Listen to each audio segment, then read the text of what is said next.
সপ্তম শ্রেণীর ছাত্রছাত্রীরা পশ্চিমবঙ্গ, ত্রিপুরা, আসাম এবং বাংলাদেশের সমস্ত সপ্তম শ্রেণীর ছাত্রছাত্রীদের আজকের আমি যে বিষয়টা নিয়ে আলোচনা করতে চাইছি সেই বিষয়টা হচ্ছে নিউটনের প্রথম গতিসূত্র নিয়ে।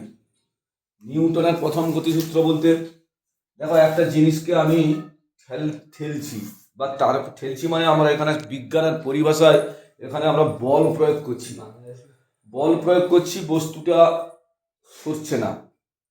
আবার কোনো বস্তু ধরো একটা একটা মার্বেল একটা মেঝের উপর দিয়ে গড়িয়ে যাচ্ছে, যদি তার বিরুদ্ধে কোনো বাধা সৃষ্টি না হয়, এখানে বাধা বলতে বায়ু প্রবাহজনিত বাধা কিংবা ঘর্ষণজনিত বাধা যদি তার উপর প্রয়োগ না হয়, তাহলে ওই বস্তুটা চিরকাল সরলরেখায় সমবেগে চলতে থাকবে। তাহলে নিউটনের প্রথম সূত্রের বিবৃতিটা কি?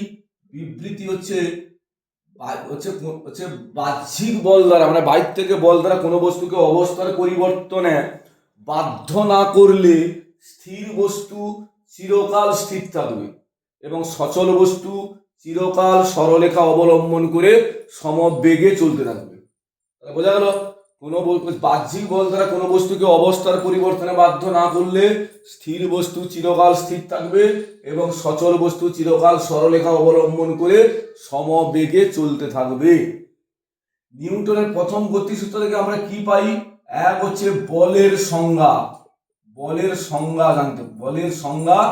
দুই হচ্ছে জাড্য সম্পর্কে ধারণা, জাড্য সম্পর্কে ধারণা। এই দুটো জিনিস আমরা নিউটনের প্রথম গতিসূত্র থেকে আমরা জানতে পারি। ক্লিয়ার? এবার বলের সংজ্ঞা কি আছে? ধরো আমি বল প্রয়োগ করছি, কোনো বস্তুর উপর বল প্রয়োগ করছি, সে বস্তুটা সরছে না বা নড়ছে না।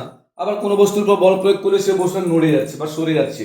তার মানে যাহা কোনো বস্তুর অবস্থার পরিবর্তন ঘটায় বা ঘটাতে চায় তাকে বল বলে। তাহলে বল কাকে বলছি? যাহা কোনো বস্তুর হচ্ছে যাহা কোনো বস্তু বা যাহা কোনো বস্তুর অবস্থার পরিবর্তন ঘটায় বা ঘটাতে চায় তাকে বল বলে। বল কি রাশি? বল হচ্ছে ভেক্টর রাশি, কারণ হচ্ছে তার মান এবং অভিমুখ দুই আছে, সেই জন্য বল একটা ভেক্টর রাশি। বলের একক কি? বলের একক সিজিএস একক হচ্ছে টাইম, এসআই একক কি? নিউটন, এসআই একক হচ্ছে নিউটন। বলের মাত্রা কি? না, বলের মাত্রা আছে M L T to the পাওয়ার -2, এটা আছে বলের মাত্রা। টাইম কাকে বলছি? না, 1 গ্রাম ভর সম্পন্ন কোনো বস্তুর উপর যে পরিমাণ বল প্রয়োগ করলে 1 সেন্টিমিটার পার সেকেন্ড স্কোয়ার ত্বরণ সৃষ্টি হয়। কি বললাম? 1 গ্রাম ভর বিশিষ্ট কোনো বস্তুর উপর যে পরিমাণ বল প্রয়োগ করলে বলের অভিমুখে 1 সেন্টিমিটার পার সেকেন্ড স্কোয়ার ত্বরণ সৃষ্টি হয় তাকে ডাইন বলি, 1 ডাইন বলি। 1 নিউটন আগে বলছি, 1 কেজি ভর সম্পন্ন কোনো বস্তুর উপর যে পরিমাণ বল প্রয়োগ করলে বলের অভিমুখে 1 মিটার পার সেকেন্ড স্কোয়ার ত্বরণ সৃষ্টি হয় তাকে 1 নিউটন বলে। ক্লিয়ার হলো? এই ডাইন ও নিউটনের মধ্যে সম্পর্ক কি? নিউটনকে যদি আমরা এন দ্বারা সূচিত করি, 1 নিউটন সমান 1 কেজি গুণিতক 1 metre per second square. 1 KG মানে কত? 1000 গ্রাম। 1 মিটার মানে কত? 100 সেন্টিমিটার পার সেকেন্ড স্কোয়ার। তাহলে মোট কটা শূন্য? 1 2 3 4 5, 5টা শূন্য। তাহলে 10 to the power 5 gram centimetre per second square. তার মানে গ্রাম সেন্টিমিটার পার সেকেন্ড স্কোয়ার মানে কত? টাইম। তাহলে 10 টু দি পাওয়ার 5 টাইম। তাহলে আমরা কি জানলাম? 1 নিউটন সমান 10 টু দি পাওয়ার 5 টাইম। এবার জাড্য জিনিসটা কি? না, কোনো স্থির বস্তু তার ধর্ম হচ্ছে চিরকাল স্থির অবস্থা বজায় রাখা। কোনো গতিশীল বস্তু তার চিরকাল ধর্ম হচ্ছে সরলরেখা বরাবর সরলরেখা বরাবর সমবেগে চলাটা আছে তার ধর্ম। তাহলে আমি জাড্য কাকে বলবো? যে ধর্মের জন্য কোনো বস্তু তার প্রাথমিক অবস্থায় থাকতে চায়। প্রাথমিক অবস্থায় স্থির বস্তু যদি থাকে সে স্থির অবস্থা থাকবে, গতিশীল যদি বস্তু থাকে সে চিরকাল সরলরেখা অবলম্বন করে সমবেগে চলতে থাকবে। তাহলে আমি কি বললাম? যে জাড্য কাকে বলছি? না, জাড্য হচ্ছে যে ধর্মের জন্য কোনো বস্তু তার প্রাথমিক অবস্থায় থাকতে চায় তাকে জাড্য বলি। জাড্য দু রকমের হয়, জাড্য দু রকমের হয়। একটাকে বলছি স্থিতি জাড্য আর একটাকে বলছি গতি জাড্য। স্থিতিজাড্য, একটা বলছি গতিজাড্য। গতিজাড্য, এটা ক্লিয়ার হলো? স্থিতিজাড্য, গতিজাড্য। এখন দেখো তাহলে এখানে 1 নম্বরে কোশ্চেন কি করতে পারে, নিউটন এবং ডাইনের মধ্যে সম্পর্ক কি না, 1 নিউটন সমান 10⁵ ডাইন। নিউটনের কোন সূত্র থেকে বলের সংজ্ঞা পাওয়া যায়? নিউটনের প্রথম গতিসূত্র থেকে। নিউটনের কোন সূত্রকে জাড্ডের সূত্র বলা হয়? নিউটনের প্রথম গতিসূত্রকে। জাড্ডের আরেক নাম হচ্ছে জড়তা। জড়তা, নিউটনের কোন সূত্রকে জড়তা সূত্র বলে?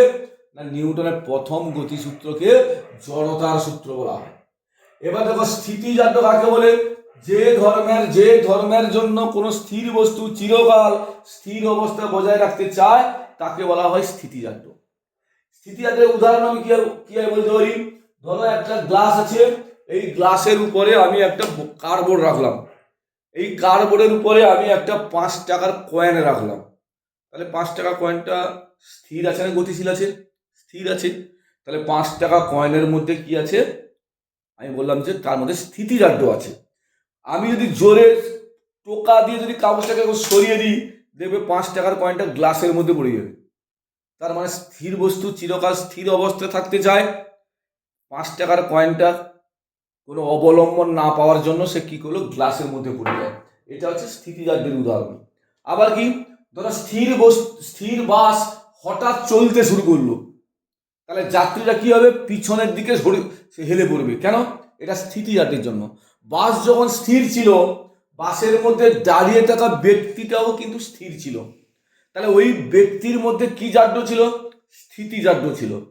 যখন বাসটা হঠাৎ চলতে শুরু করলো, তখন বাসের সঙ্গে সংযুক্ত যাত্রীর দেহের নিম্নাংশ গতিশীল হলো, ঊর্ধ্বাংশ কিন্তু তখন স্থিতিজাড্যের জন্য স্থির অবস্থায় থাকতে চায়।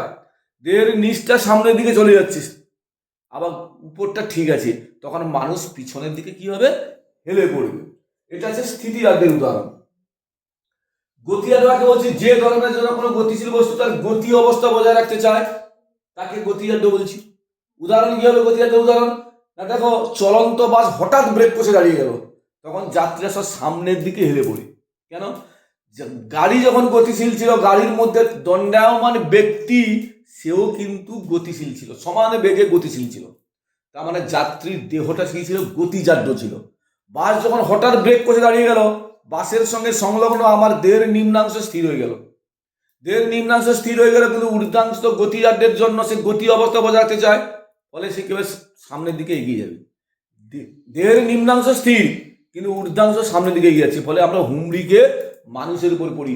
তোমাদের ব্যবহারিক জীবনে যদি এইরকম ঘটনা থাকে, কারোর উপর গিয়ে পড়ে গেলে, সে বলতে পারে যে দাদা তুমি কি ঠিক করে দাঁড়াতে পারো না, তাকে বলবে তুমি কি জাড্য সম্পর্কে তোমার ধারণা নেই, তাই তো? একটা বৈদ্যুতিক পাখা চলছে, আমি যখন সুইচটা অফ করে দিই, সঙ্গে সঙ্গে কি পাখা দাঁড়িয়ে যায়, স্থির হয়ে যায়? হয় না, কিছুক্ষণ পরে হয়। কেন? পাখা যখন ঘূর্ণায়মান ছিল, তখন পাখার মধ্যে গতিজাড্যের সঞ্চার ছিল। আমি কারেন্টের সুইচটা অফ করার সাথে সাথে পাখাটা গতিজাড্যের ধর্মের জন্য সে কিছুক্ষণ গতি অবস্থা বজায় রাখতে চায়, তাই সে কিছুক্ষণ ঘুরতে থাকে, তার কিছুক্ষণ পরে সে বন্ধ হয়ে যায়। লং জাম্প দেওয়ার সময় প্রতিযোগীরা দূর থেকে ছুটে আসে কেন? লং জাম্প দেওয়ার সময় না, লং জাম্প দেওয়ার সময় প্রতিযোগীরা দূর থেকে ছুটে এলে তার মধ্যে গতিজাড্যের সৃষ্টি হয়, ফলে সে যখন লাফ দেবে গতিজাড্যের জন্য সে অনেক দূর লাফাতে পারবে। এই হচ্ছে আমার নিউটনের প্রথম গতিসূত্র সম্পর্কে যাবতীয় ধারণা। তোমরা ভিডিওটা ভালো করে ফলো করো, বন্ধুদের মধ্যে বেশি বেশি করে লাইক, শেয়ার এবং সাবস্ক্রাইব করতে পারো। পরবর্তীতে আমি নিউটনের দ্বিতীয় গতিসূত্র নিয়ে উপস্থিত হব।